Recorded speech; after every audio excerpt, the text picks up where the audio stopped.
Again, all are welcome to my Political Science class. പ്രിയപ്പെട്ട എല്ലാ വിദ്യാർത്ഥികൾക്കും പുതിയ റിവിഷൻ വീഡിയോയിലേക്ക് സ്വാഗതം. ഇന്നത്തെ ഈ വീഡിയോയിൽ ഞാൻ നിങ്ങളുമായി ഡിസ്കസ് ചെയ്യുന്നത് പൊളിറ്റിക്കൽ സയൻസിൻ്റെ രണ്ടാം പുസ്തകമായിരിക്കുന്ന പൊളിറ്റിക്കൽ തിയറിയുടെ 5ഉം 6ഉം അധ്യായങ്ങളായിരിക്കുന്ന റൈറ്റ്സും സിറ്റിസൺഷിപ്പുമാണ്. അതായത് അവകാശങ്ങളും പൗരത്വവും. ഈ രണ്ട് വിഷയങ്ങളും മുൻ എപ്പിസോഡുകളുടെ പോലെ തന്നെ വളരെ വിശദമായി തന്നെ നിങ്ങളുമായി ഡിസ്കസ് ചെയ്യാനാണ് ഉദ്ദേശിക്കുന്നത്. വീണ്ടും എല്ലാവർക്കും സ്വാഗതം പറഞ്ഞുകൊണ്ട് ഞാൻ നേരെ ക്ലാസ്സിലേക്ക് പോകാം. ആദ്യമായി നമ്മൾ പഠിക്കുന്നത് റൈറ്റ്സ് എന്ന ചാപ്റ്ററാണ്. ഓക്കെ, അപ്പോൾ ചാപ്റ്റർ 5 റൈറ്റ്സ്. തയ്യാറാണല്ലോ അല്ലേ? ഓക്കെ, ഈ ചാപ്റ്ററിൽ നമ്മൾ പ്രധാനമായും പഠിക്കുന്നത് what is a right, explain different types of rights.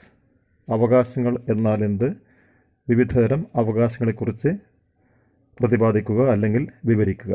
നമുക്കറിയാം, rights are claims recognised by the society and if necessary enforced by the state. അതാണ് ഏറ്റവും പ്രധാനപ്പെട്ടത്. അതായത് നീതീകരിക്കാവുന്നതും നിയമപരവുമായ അവകാശവാദങ്ങളാണ് യഥാർത്ഥത്തിൽ അവകാശങ്ങൾ എന്ന് പറയുന്നത്. ഈ അവകാശങ്ങൾക്ക് രാഷ്ട്രത്തിൻ്റെയും സമൂഹത്തിൻ്റെയും അംഗീകാരം ഉണ്ടായിരിക്കണം.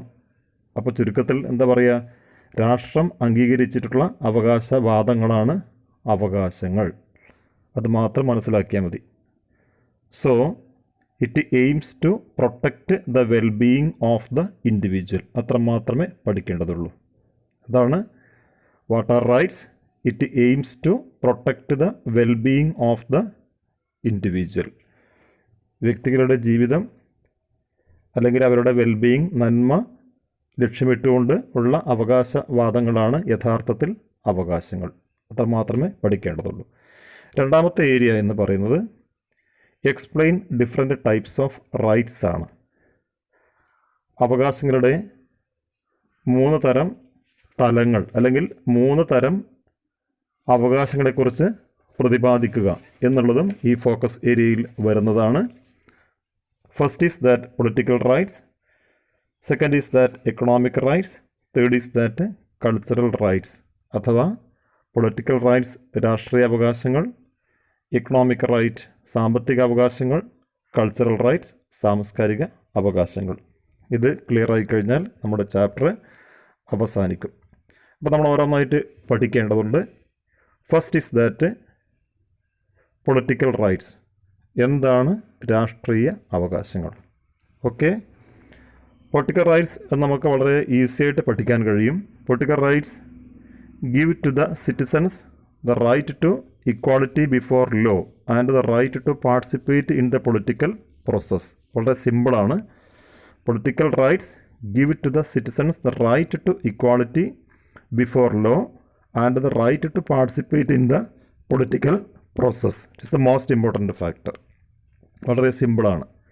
രാഷ്ട്രീയ അവകാശങ്ങൾ ശരിക്കും പറഞ്ഞാൽ വോട്ടവകാശം, തെരഞ്ഞെടുപ്പിൽ മത്സരിക്കാനുള്ള അവകാശം, രാഷ്ട്രീയ കക്ഷികൾ രൂപീകരിക്കാനുള്ള അവകാശം, അതുപോലെ ഉദ്യോഗം വഹിക്കാനുള്ള അവകാശം, പിന്നെ അഭിപ്രായ പ്രകടനത്തിനുള്ള സ്വാതന്ത്ര്യം അല്ലെങ്കിൽ അവകാശം, വിമർശിക്കാനുള്ള അവകാശം, ഇതൊക്കെ രാഷ്ട്രീയ അവകാശങ്ങളിൽ പെടുന്നവയാണ്. അപ്പോൾ അതുകൊണ്ട് നമുക്ക് തുല്യ പരിഗണനയ്ക്കുള്ള അവകാശം, സംഘടിക്കാനുള്ള അവകാശം, ജീവിക്കാനുള്ള അവകാശം തുടങ്ങിയൊക്കെ വളരെ പ്രധാനപ്പെട്ടതാണ്. അപ്പോൾ അതുകൊണ്ട് പൊളിറ്റിക്കൽ റൈറ്റ്സ് എന്നാൽ എന്താണ്? Political rights give to the citizens the right to equality before law and the right to participate in the political process. It is the most important factor. Okay, second is that economic right. എന്താണ് സാമ്പത്തിക അവകാശങ്ങൾ? നമ്മുടെ അടിസ്ഥാന ആവശ്യങ്ങൾ നിറവേറ്റാൻ ആവശ്യമായിട്ടുള്ള അവകാശങ്ങളെയാണ് സാധാരണഗതിയിൽ സാമ്പത്തിക അവകാശങ്ങൾ എന്ന് പറയാറ്. എന്താണ്? നമ്മുടെ അടിസ്ഥാന ആവശ്യങ്ങൾ നിറവേറ്റുന്നതിനാവശ്യമായിട്ടുള്ള അവകാശങ്ങളെയാണ് സാമ്പത്തിക അവകാശങ്ങളുടെ പട്ടികയിൽ പെടുത്തിയിരിക്കുന്നത്. ഉദാഹരണമായി ജോലി ചെയ്യാനുള്ള അവകാശം, അതുപോലെ തന്നെ ന്യായമായ കൂലി ലഭിക്കുന്നതിനുള്ള അവകാശം, തൊഴിൽ സംഘടനകൾ രൂപീകരിക്കുന്നതിനുള്ള അവകാശം, വിശ്രമത്തിനുള്ള അവകാശം, ഇവയൊക്കെ ഈ സാമ്പത്തിക അവകാശങ്ങളിൽ ഉൾപ്പെടുന്നവയാണ്. അഥവാ economic rights R concerned with making adequate facilities to meet the basic necessities or needs and reasonable conditions of work It includes right to work, right to equal pay for equal work, right to rest, etc. Clear ആയല്ലോ?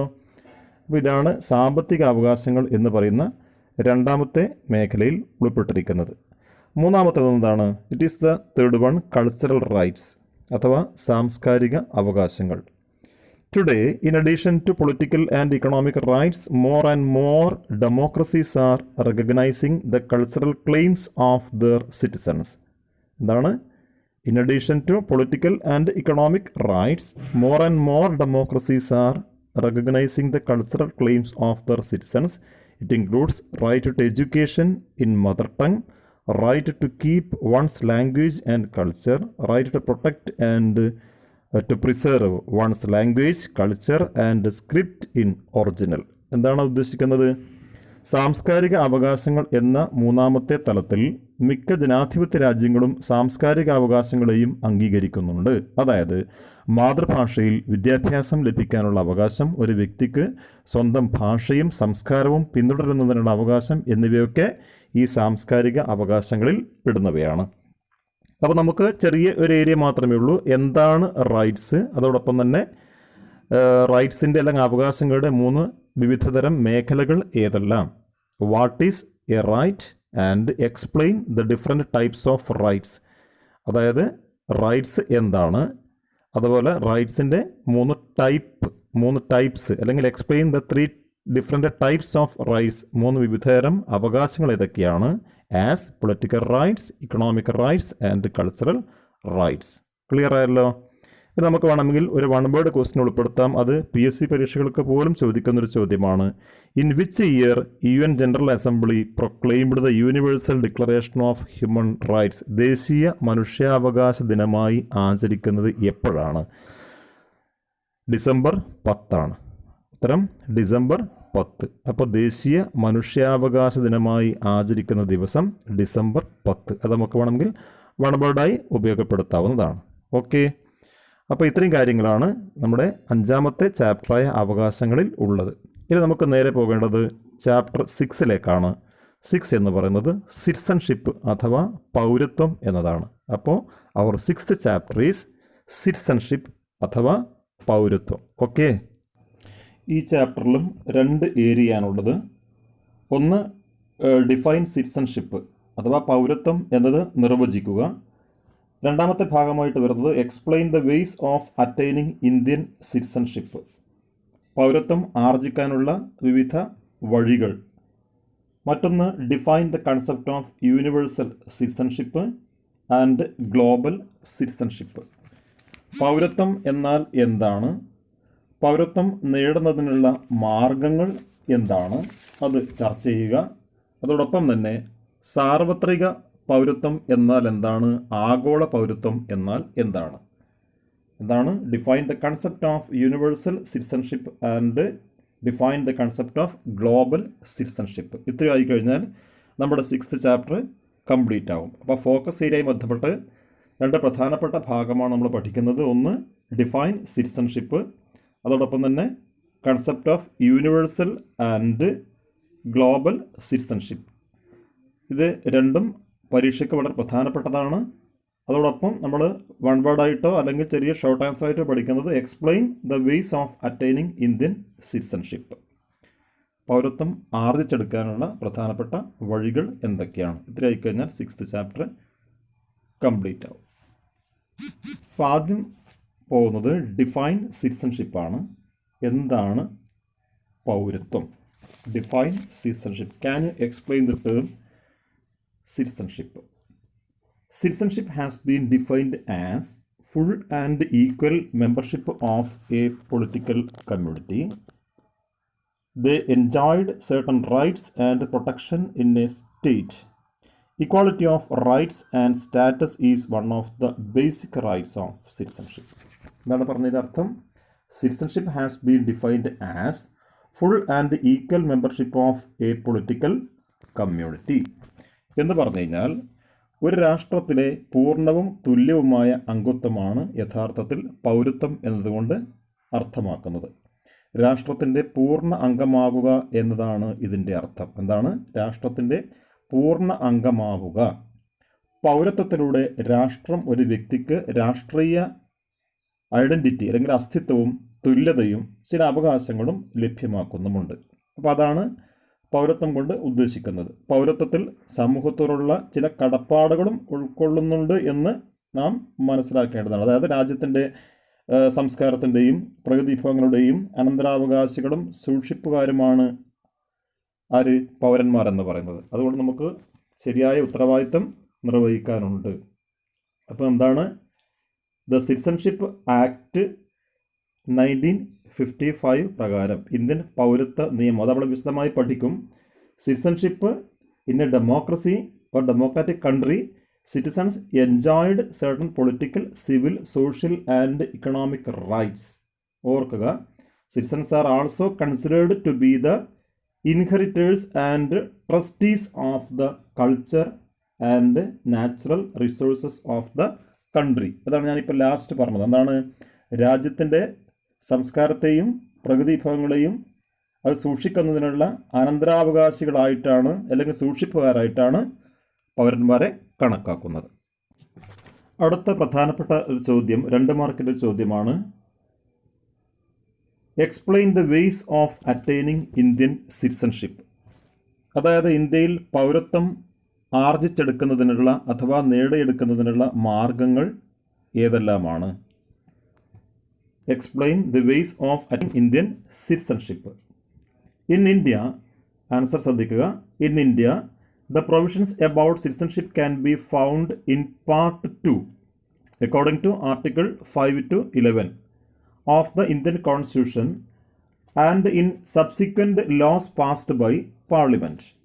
The Citizenship Act was passed in 1955, prescribes 5 ways of acquiring Indian citizenship. ഓർക്കുക, according to Indian Citizenship Act of 1955, prescribes 5 ways of acquiring Indian citizenship. These are birth, descent, registration, naturalization and incorporation of territory. പറഞ്ഞത് മനസ്സിലായിട്ടുണ്ടോ? ഇന്ത്യയിൽ പൗരത്വം നേടുന്നതിനുള്ള മാർഗങ്ങൾ ഏതെല്ലാം? പൗരത്വത്തെ സംബന്ധിച്ച വ്യവസ്ഥകൾ ഭരണഘടനയുടെ 2ാം ഭാഗത്തും, അതായത് ആർട്ടിക്കിൾ 5 മുതൽ അനുച്ഛേദം 5 മുതൽ 11 വരെ പാർലമെൻറ്റ് പാസാക്കിയ അനുബന്ധ നിയമങ്ങളിലും നമുക്ക് കാണാൻ കഴിയും അല്ലെങ്കിൽ പഠിക്കാൻ കഴിയും. 1955 പൗരത്വത്തെ സംബന്ധിച്ച് സമഗ്ര നിയമം പാസ്സാക്കുന്നത്. അപ്പോൾ നമുക്ക് വൺ വേർഡായിട്ടൊരു ക്വസ്റ്റ്യൻ അവിടെ കിട്ടി. എന്താണ്? 1955 പൗരത്വത്തെ സംബന്ധിച്ച് സമഗ്രമായൊരു നിയമം പാസ്സാക്കപ്പെടുന്നത്, അല്ലേ? Indian citizenship act was passed in 1955. ഒരു വൺ വേർഡ് ക്വസ്റ്റ്യൻ കൂടി നമുക്ക് കിട്ടി. ഈ നിയമപ്രകാരം നമുക്ക് പൗരത്വം ആർജിച്ചെടുക്കുന്നതിന് 5 മാർഗങ്ങൾ വ്യവസ്ഥ ചെയ്യുന്നുണ്ട്. There are 5 ways to acquire Indian citizenship. അതായത് ജന്മസിദ്ധമായ പൗരത്വം, പിന്തുടർച്ച വഴിയുള്ള പൗരത്വം, രജിസ്ട്രേഷൻ മുഖാന്തരമുള്ള പൗരത്വം, അതുപോലെ ചിരകാലാധിവാസം മുഖേനയുള്ള താമസം മുഖേനയുള്ള പൗരത്വം, പ്രദേശ സംയോജനം മൂലം ലഭിക്കുന്ന പൗരത്വം എന്നിവയാണ്. ഏതൊക്കെയാണ്? There are 5 ways for acquiring Indian citizenship. They are by birth, descent, registration, naturalization and incorporation of territory. ഇത് 2 മാർക്കിൻ്റെ ചോദ്യവും ഉത്തരമാണ്. പ്രത്യേകം ശ്രദ്ധിക്കുക. അടുത്തതായി നമ്മൾ പോകുന്നത് എന്താണ് സാർവത്രിക പൗരത്വം എന്നതുകൊണ്ട് ഉദ്ദേശിക്കുന്നത്? Define the concept of universal citizenship. എന്താണ് universal citizen? Can be defined as universal citizenship means full membership of a state should be available to all those who ordinarily live and work in the country as well as to those who apply for citizenship. മനസ്സിലായോ പറഞ്ഞത്? സാർവത്രിക പൗരത്വം എന്നതുകൊണ്ട് ഉദ്ദേശിക്കുന്നത് എന്താണ്? ഒരു രാജ്യത്ത് താമസിക്കുകയും പണിയെടുക്കുകയും ചെയ്യുന്നവർക്കും പൗരത്വത്തിന് അപേക്ഷിക്കുന്നവർക്കും രാഷ്ട്രത്തിൻ്റെ പൂർണ്ണ അംഗത്വം ലഭിക്കുക എന്നതാണ് സാർവത്രിക പൗരത്വം എന്നതുകൊണ്ട് അർത്ഥമാക്കുന്നത്. ഒന്നുകൂടി പറയാം. ഒരു രാജ്യത്ത് താമസിക്കുകയും അവിടെ ജോലിയെടുക്കുകയും ചെയ്യുന്നവർക്കും പൗരത്വത്തിന് അപേക്ഷിക്കുന്നവർക്കും രാഷ്ട്രത്തിൻ്റെ പൂർണ്ണ അംഗത്വം ലഭിക്കുക എന്നതാണ് സാർവത്രിക പൗരത്വം അഥവാ യൂണിവേഴ്സൽ കൺസെപ്റ്റ് ഓഫ് സിറ്റിസൺഷിപ്പ് എന്നതുകൊണ്ട് ഉദ്ദേശിക്കുന്നത്. വളരെ ക്ലിയറായി മനസ്സിലായിട്ടാണെന്ന് വിശ്വസിക്കുന്നു. രണ്ടാമത്തെ point, define the concept of global citizenship. എന്താണ് ആഗോള പൗരത്വം എന്നുകൊണ്ട് ഉദ്ദേശിക്കുന്നത്? അപ്പോൾ സാർവത്രിക പൗരത്വം നമ്മൾ ഈസിയായി പഠിച്ചു, അതുപോലെ തന്നെ പ്രധാനപ്പെട്ടതാണ് ആഗോള പൗരത്വവും. ഇത് രണ്ടും ഫോക്കസ് ഏരിയയിൽ വരുന്നതാണ്. അപ്പോൾ നമുക്ക് define the concept of global citizenship മനസ്സിലാക്കാം. Global citizenship is a feeling that we are not only the citizen of a particular country but citizen of a global society. It is the most important factor. Okay, once again, global citizenship is a feeling that we are not only the citizen of a particular country but citizen of a global society. അതാണ് പ്രധാനപ്പെട്ട point, of a global society. It reminds us that national citizenship should be supplemented by an awareness that we live in an interconnected world and need to strengthen our links with the people in different parts of the world. കണ്ടോ, അത്ര നല്ല പ്രധാനപ്പെട്ട point നോക്കിയേ. അതായത് ആഗോള പൗരത്വം ഒരു സങ്കല്പം എന്ന നിലയിൽ ഒരു രാജ്യത്തിൻ്റെ പൗരൻ മാത്രമല്ല, ലോകത്തിൻ്റെ തന്നെ പൗരന്മാരാണ് എന്ന കാഴ്ചപ്പാടാണ് ഇതുകൊണ്ട് അർത്ഥമാക്കുന്നത്. ഓക്കെ, അത് ഉദ്ദേശിക്കുന്നത് എന്താണ്? Also, we ready to work with the people and governments across national boundaries. ഓർക്കുക, we are ready to work with the people and governments across national boundaries according to the concept of global citizenship. So, we should try to strengthen the feeling of global citizenship. എന്താണ്? So, we should try to strengthen the feeling of global citizenship. It is the most important duty of us. Today, states are facing many problems which cannot be solved by an individual state alone. എന്താണ് point? Today or nowadays, you can see states are facing many problems which cannot be solved by an individual state alone. These problems can be solved by the cooperative endeavor of the people and government of many states. എന്താണ് ഉദ്ദേശിക്കുന്നത്? ഇന്ന് നമുക്ക് അറിയാം, രാജ്യം ഒരുപാട് പ്രശ്നങ്ങൾ നേരിടുന്നുണ്ട്, അല്ലേ? അപ്പോൾ ആധുനിക കാലത്ത് രാഷ്ട്രങ്ങൾ നേരിടുന്ന പല പ്രശ്നങ്ങളും രാഷ്ട്രത്തിന് തനിച്ച് പരിഹരിക്കാൻ കഴിയുന്നതല്ല. അത് ഓർക്കുക. എന്താണ്? ധാരാളം പ്രശ്നങ്ങൾ ഇന്ന് രാജ്യം, സ്വതന്ത്ര ഭാരതം നേരിടുന്നുണ്ട്. അപ്പോൾ അതുകൊണ്ട് തന്നെ അത്തരത്തിലുള്ള പ്രശ്നങ്ങൾ രാഷ്ട്രത്തിന് മാത്രമായി പരിഹരിക്കാൻ കഴിയുന്നവയല്ല. അപ്പോൾ എന്ത് വേണം?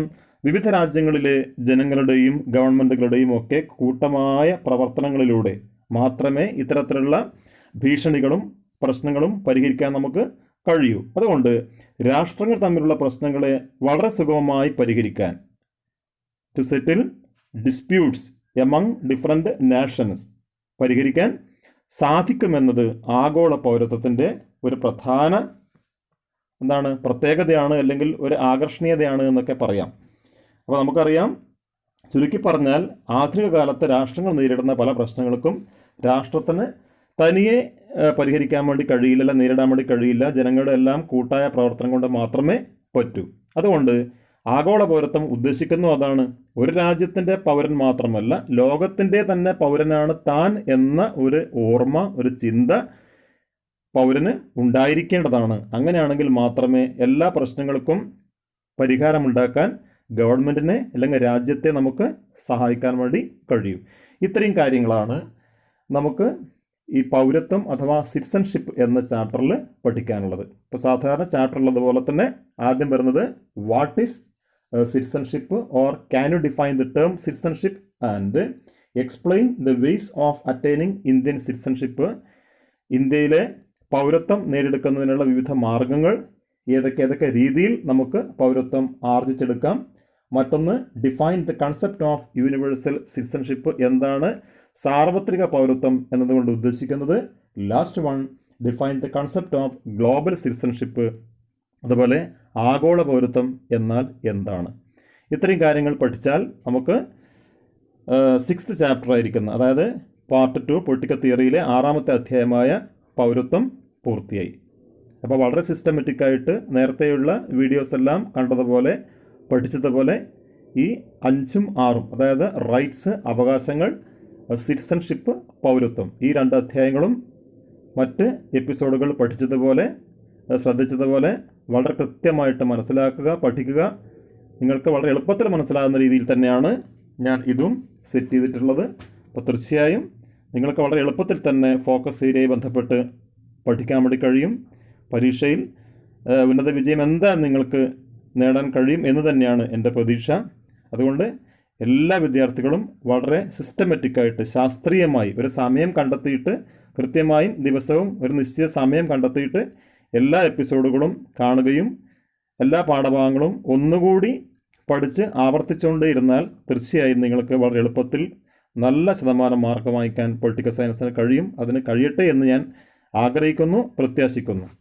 അപ്പോൾ അതുകൊണ്ട് ഇതുവരെ ക്ലാസ് കേട്ട മുഴുവൻ കുട്ടികൾക്കും ഞാൻ എല്ലാവിധ വിജയാശംസകളും നേരുന്നു. ഒപ്പം പരീക്ഷയിൽ ഉന്നത വിജയമുണ്ടാകട്ടെ. വീണ്ടും ഇനി അടുത്ത ചാപ്റ്റേഴ്സുമായി, അതായത് ഇനി നമുക്ക് വേണ്ടത് എന്താണ്, 7th ചാപ്റ്റർ ആയിരിക്കുന്ന നാഷണലിസവും 8th ചാപ്റ്റർ ആയിരിക്കുന്ന സെക്യുലറിസവുമാണ്. ഈ 2 ചാപ്റ്ററുമായി അടുത്ത എപ്പിസോഡിൽ കാണാം. എല്ലാവർക്കും നന്മ മാത്രം ആഗ്രഹിക്കുന്നു. എല്ലാവർക്കും ഒന്നുകൂടി വിജയം ആശംസിച്ചുകൊണ്ട് നിർത്തുന്നു. വീഡിയോ കൃത്യമായി കണ്ടുകൊണ്ടേയിരിക്കുക. പരീക്ഷയിൽ ഉന്നത വിജയമുണ്ടാകട്ടെ. Wish you all the best. Okay, thank U.